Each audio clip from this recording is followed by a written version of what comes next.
हो सकती है लेकिन संत का वचन झूठ नहीं हो सकता। कारण क्योंकि मोर वचन पड़ जाए फीका और संत वचन पत्थर की लिखा।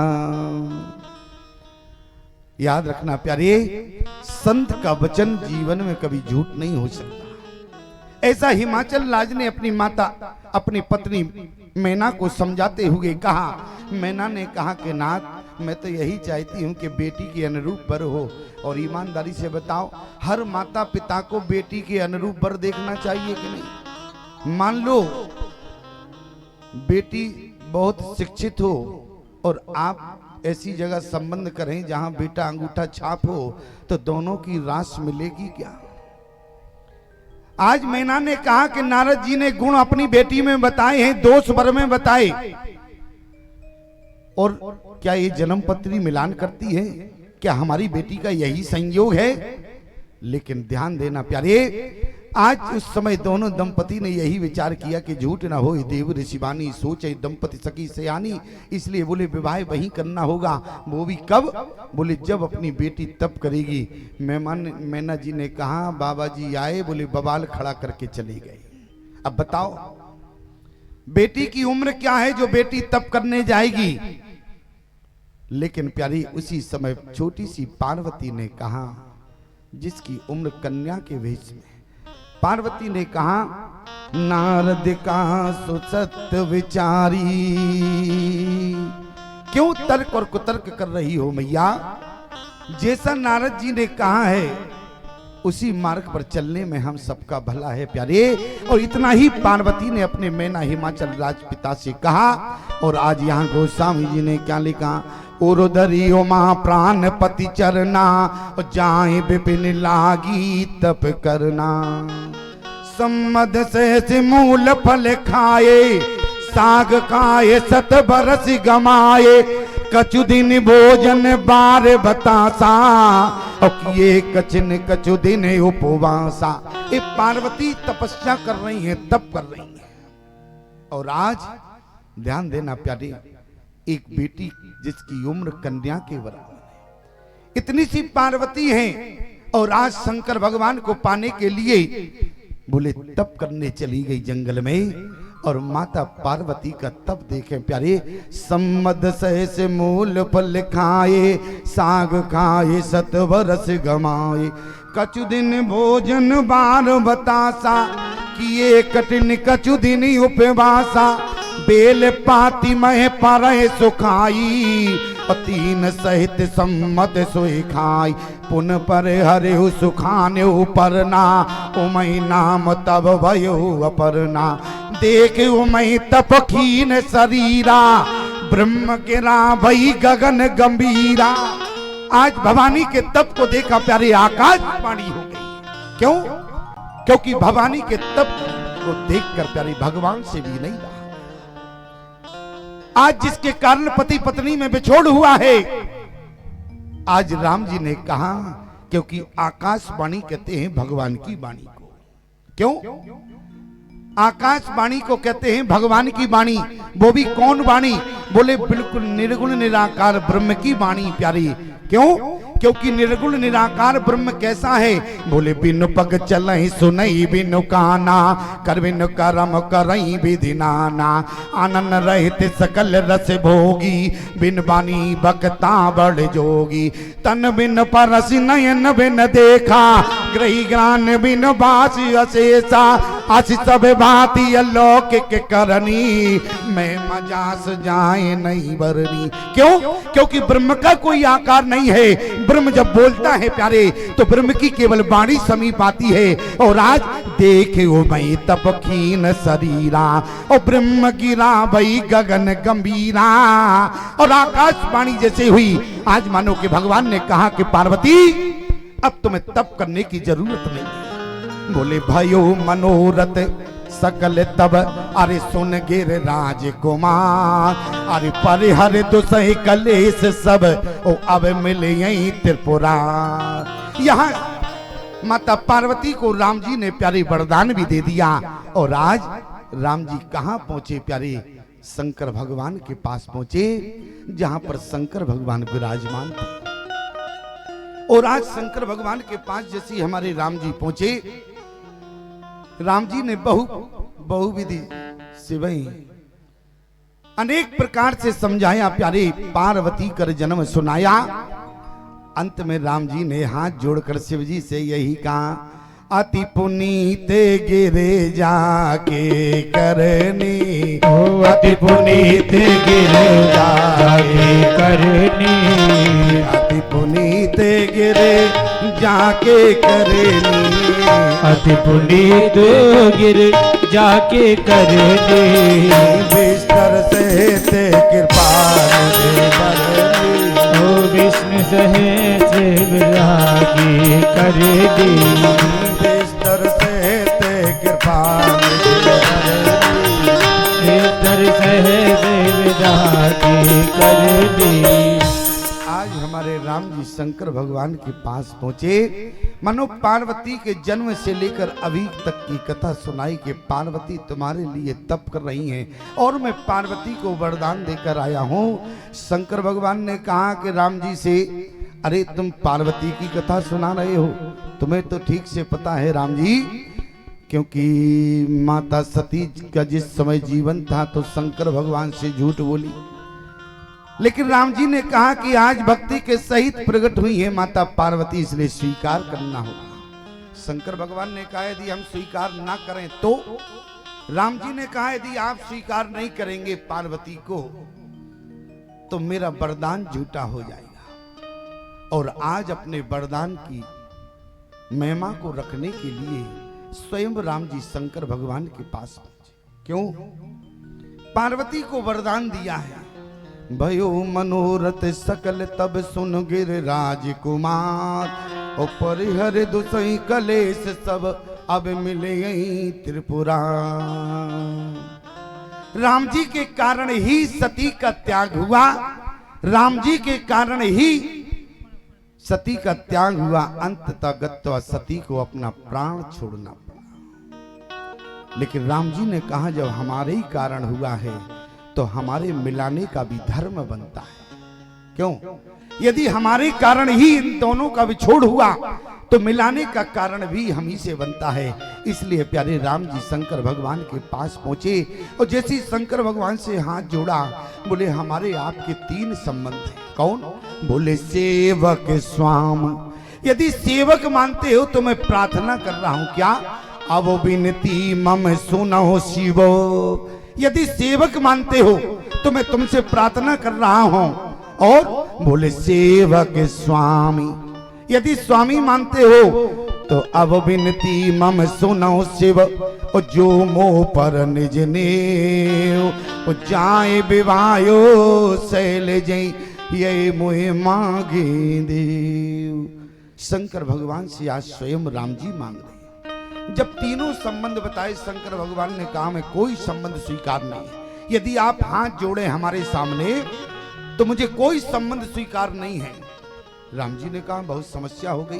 तो राम जी ने प्यारे अपना पीतांबर फैलाया और राम जी ने कहा कि देखो यदि तुम कोई संबंध नहीं मानते हो तो दानी को शंकर समनाई। आज ये राम जी तुमसे भीख मांग रहा है। क्या? बोले ये मोए मांगे देव।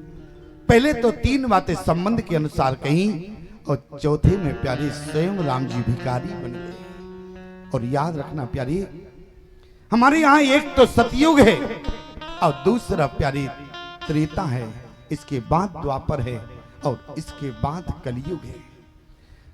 हमारे राम जी ने जीवन में कभी किसी से नहीं मांगा। क्यों? यदि जीवन में मांगा तो सतयुग में केवल एक बार मांगा।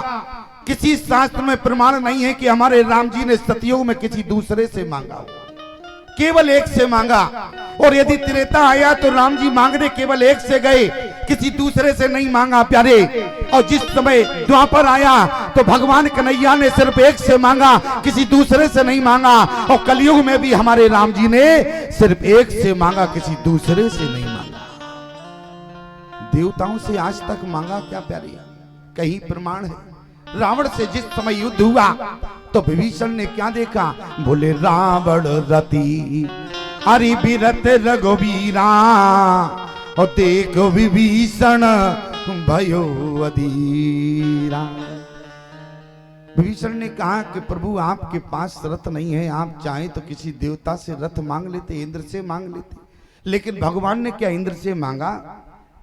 भगवान ने किसी देवता से नहीं मांगा। प्यारे याद रखना, यदि राम जी ने किसी से मांगा तो अपने पूरे जीवन काल में किसी देवता से नहीं मांगा।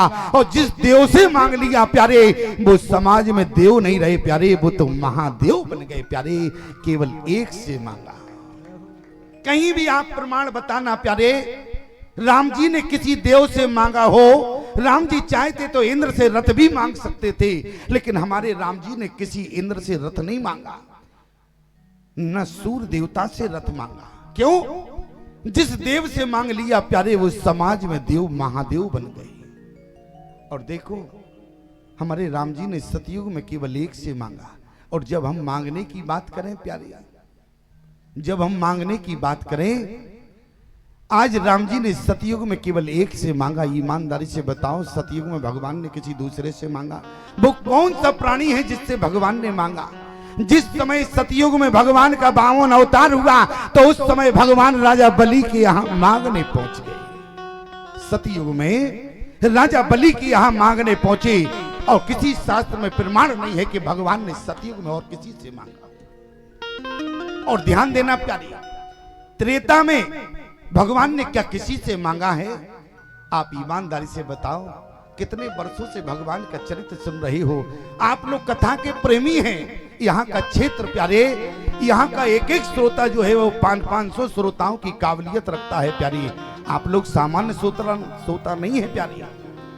और आज जरा विचार करना, राम जी ने त्रेता काल में एक से मांगा, किसी दूसरे से नहीं मांगा।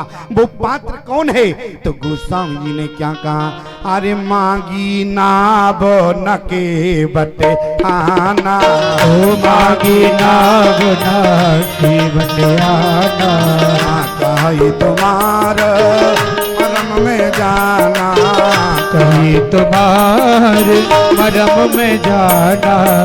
मांगी नाव न के बटे आना, मांगी नाव, मांगी नाव न के बटे आना, मांगी नाव न के बटे आना।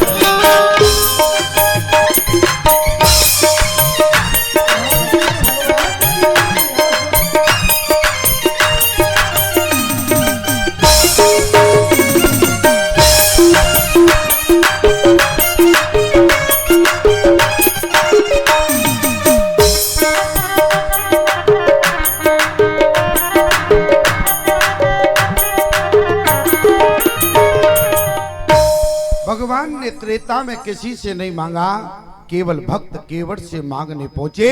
और ईमानदारी से बताओ, द्वापर में कन्हैया ने क्या किसी से मांगा? द्वापर में कन्हैया ने किसी से नहीं मांगा प्यारे। और कहीं प्रमाण हो तो आप मुझे बताना, द्वापर में यदि कन्हैया ने मांगा प्यारे, तो जो सुदामा चावल की पोटली को दुखाए हुए थे, वो भक्त सुदामा से भगवान कन्हैया ने चावल की पोटली। याद रखना प्यारे। और आप कहें कि कलयुग में भगवान ने कब मांगा? अभी तो भगवान का अवतार ही नहीं हुआ। लेकिन ध्यान देना प्यारे, इसी कलयुग में भगवान ने मांगा।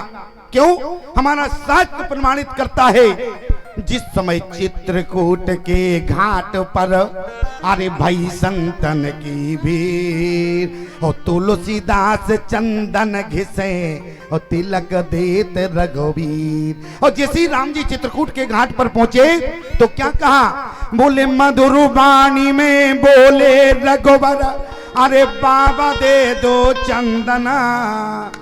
कलयुग में गोस्वामी तुलसीदास जी से चित्रकूट के घाट पर राम जी ने चंदन मांगा है प्यारे।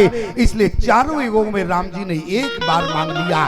पूरे युग में एक बार मांगते हैं, किसी दोबारा नहीं मांगते। और देखो, हम जैसा प्राणी आज प्रतिदिन भगवान से मांगता है। इसलिए प्यारे, जो जीवन में एक बार मांगता है वो भगवान होते हैं, और जिससे मांगता है वो देवता बन जाता है। और हम जीवन में रोज मांगते हैं, इसलिए समाज ने हमको भिखारी कह दिया। क्यों? आप कहेंगे भिखारी तो वो होता है जो मंदिर के बाहर मांगता है। तो जरा विचार करना प्यारे, यदि भिखारी मंदिर के बाहर मांगता है, और मैं कहता हूं एक भिखारी तो वो है जो मंदिर के बाहर खड़ा होकर मांगता है, दूसरा भिखारी वो है जो मंदिर के अंदर खड़ा होकर मांगता है। अंतर सिर्फ इतना है प्यारे, एक मंदिर के बाहर मांगता है, एक मंदिर के अंदर मांगता है, और एक भिखारी आंख खोलकर मांगता है, एक भिखारी मंदिर के अंदर आंख बंद करके मांगता है। क्यों? भिखारी तो भिखारी हुआ करता है, लेकिन ध्यान देना प्यारे, हमें जीवन में क्या मांगना है भगवान से, मांगना भी सीख लो प्यारे। यदि भगवान को मांगना है, यदि कभी ऐसा मौका भी पड़े प्यारे, और भगवान के सामने तुम्हें कभी अपनी जीवा भी खोलने पड़े, तो भगवान से भगवान को ही मांगना, यही भक्त की सार्थकता। और आज भगवान ने यही कहा शंकर भगवान से, अब विनती मम सुनहु शिव, और जो मोह पर निज ने, और जाई विभायो शैल जय, ये मोह मांगे दे। शंकर भगवान ने कहा आप मांग रहे हैं, कैसे यद्यपि उचित वस नाही, नाथ बचन पुनि मेट न जाई, सिर धर आयुष करही तुम्हारा, और परम धर्म यह नाथी हमारा। याद रखना प्यारे, शंकर भगवान ने कहा कि सिर धर आयुष करही तुम्हारा, परम धर्म यह नाथ हमारा। राम जी ने कहा देखो हमारी आज्ञा को सिर पर मत रखना। क्यों? शंकर भगवान से कहा कि सिर पर गंगा बह रही है, ऐसा ना हो हमारी आज्ञा भी बह जाए तो क्या होगा हमारे वरदान का। और मैं अपने बहुमुखी मन से नहीं बोल रहा हूं, प्रमाण क्या है? राम शंकर भगवान ने कहा कि सिर धरे आयुष करे तुम्हारा, परम धर्म यह नाथ हमारा। राम जी ने कहा सिर पर मत रखो, अब और राखेऊ जो हम कहेऊ, जो हमने कहा है वो तो आप हृदय में रखो। क्यों? बोले सिर पर गंगा बैठी हैं, और कहीं गंगा के बहाव में हमारी आज्ञा भी बह गई तो हमारे वरदान का क्या होगा। और आज प्यारे जैसे ही राम जी अंतर ध्यान हो गए, और यहाँ शंकर भगवान के समक्ष उसी समय सप्त ऋषियों का आना हुआ। सप्त ऋषियों से कहा कि देखो पार्वती पर जाए तुम प्रेम परीक्षा लो। सप्त ऋषि ने कहा ये बताओ आप सब जानते हैं इसके बाद भी परीक्षा लेने जावे? अरे बोले कम से कम पता तो चलना चाहिए पार्वती को, जो हमारे भगवान को परीक्षा लेकर स्वीकार करती है, क्या ऐसी पार्वती को हम बिना परीक्षा के स्वीकार करेंगे? जाओ पार्वती पर जाए तुम प्रेम परीक्षा लो। सप्त ऋषि पहुंचे माता पार्वती के पास। माता पार्वती से यही कहा सप्त ऋषियों ने, बोले के अवरादो हरि का तुम चयो, हम सन सत्य मरम किन कयहु। आज किस प्रकार से तप कर रही हो? पार्वती ने कहा कि हंसियों सुन हमारे जड़ताई। आज पार्वती ने वो बात कही प्यारे सप्त ऋषि से, ईमानदारी से बताओ आपकी कोई व्यक्ति परीक्षा लेने आवे, आपकी कोई व्यक्ति परीक्षा लेने आवे और आप कहें कि हम तो जड़ हैं, विवेकहीन हैं, और इसके बाद भी वो आपकी परीक्षा लेवे, तो ईमानदारी से बताओ उससे बड़ा कोई महामूर्ख होगा क्या? क्यों? जब आप कहें कि हम तो बुद्धि से पैदल हैं, बुद्धि से हीन हैं, इसके बाद भी आप उसकी परीक्षा लेवे। माता पार्वती ने यही कहा, बोले हंसियों सुनो हमार जड़ताई, देखो मुनि अब वेग हमारा। इसके बाद भी, और इतना नहीं, पार्वती ने कहा मन हट परा न सुनई सिखावा। आज यदि तुम मुझे कुछ सिखाने आए हो तो मेरा मन इतना हट पकड़े हुए है कि मन हट परा न सुनई सिखावा।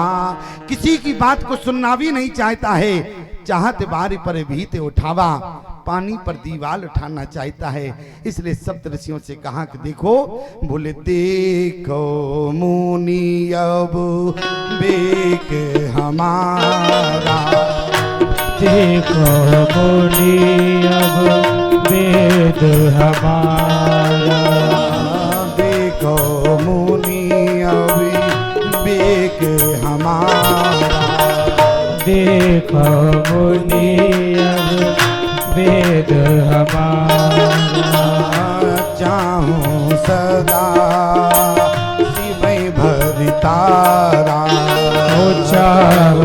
सदा शिवय भरतारा। रामचरितमानस में गंभीरता क्या है? देखो, एक तो पार्वती का जन्म, यहाँ सती का चरित्र रखा, फिर पार्वती का जन्म रखा, इसके बाद पार्वती का तप भी रखा और शंकर भगवान का विवाह भी रखा। इस सारे प्रसंगों का रामचरितमानस में बहुत महत्व है। यदि पार्वती के तप का वर्णन गोस्वामी तुलसीदास जी न करते तो विचार करना प्यारे, केवल गोस्वामी तुलसीदास जी यही कहना चाहते हैं, आपके जीवन में कैसी भी स्थिति परिस्थिति आवे, लेकिन एक तो तुम्हें अपने जीवन में इष्ट का त्याग नहीं करना है और जीवन में अपने सदगुरु के वचनों पर विश्वास रखना है। कितनी भी परिस्थिति आवे, पार्वती के समझ कितनी परिस्थिति आई, सप्त ऋषियों ने कितना प्रेरित किया, लेकिन इसके बाद भी माता पार्वती ने अपने नारद के वचनों पर विश्वास रखा। शंकर भगवान इष्ट है और शंकर भगवान के चरणों में पूर्ण विश्वास रखा। मान लो जीवन में भटकाने वाले कई होते हैं, क्यों? यदि हम इनकी बातों में आ जावे तो हमारा इष्ट के प्रति क्या व्यवहार ठीक रहेगा, या हमें अपने सदगुरु के वचनों पर विश्वास रहेगा?